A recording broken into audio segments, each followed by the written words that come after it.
ہم دعویٰ کر رہے ہیں کہ اب ہم ٹی ٹی سے ٹویٹر کی طرف آ گئے ہیں. اگر ٹی ٹی سے ٹویٹر کی طرف آ گئے ہیں تو یار پہلے تو اکا دکا لوگ اللہ نہ کرے اس بات پر مجبور ہوئے ہوں گے اور انہوں نے اس طرح کا سہارا لیا ہوگا.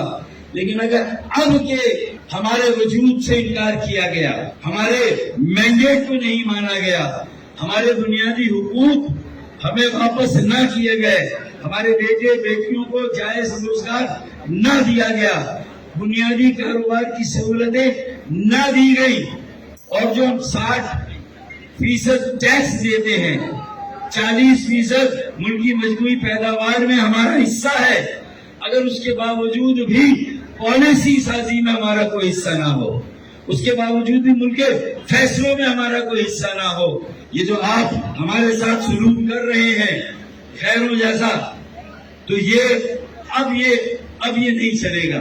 ہم متحد ہو رہے ہیں، منظم ہو رہے ہیں، اور جس دن انشاءاللہ ہماری تنظیم میں جو بگاڑ ہے، خرابیاں ہیں، انشاءاللہ تعالی اب اس کی طرف ہمارے الیکشن کا مارکا تو سر کر لیا، اب تنظیم کو اتنا مضبوط بنانا ہے، اگلا الیکشن 5 سال بعد ہو تو اس میں ہم اس طرح سے کھڑے ہوں کہ ہمارے امیدوار یہاں نامینیشن بڑھے اور وہاں علاقوں میں ان کا نتیجہ آ جائے. کئی 50 سالوں کے بعد ایک بیانیہ تو یہ کہ وہ ایم کیو بنانی ہے جو لوگوں کے ساتھ، لوگوں کے درمیان اور لوگوں کے لیے کھڑی ہے، پہلی بات.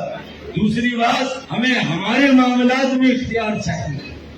شہروں کو ترقی کا انجن بنانا ہے. China, Malaysia, Philippines, Thailand, South Korea, ان کی ترقی کا راز ان کے شہر، ان کے ضلع، ان کی مقامی حکومت ہے. تو ہم نے کہا کہ مقامی حکومت کو با اختیار بنانے کے لیے آئین میں ترمیم چاہیے. ہم نے ایک آئینی ترمیمی بل لا کے الیکشن سے پہلے اس کی مارکیٹنگ کی، اور پی ایم ایل این کچھ دے نہ دے ایک مفاہمتی یادداشت پر پی ایم ایل این نے دستخط کر دیے اس بل پر کہ 2/3 اکثریت کسی نہ کسی طرح لے کر انشاءاللہ اس اسمبلی سے اس بل کو پاس کریں گے.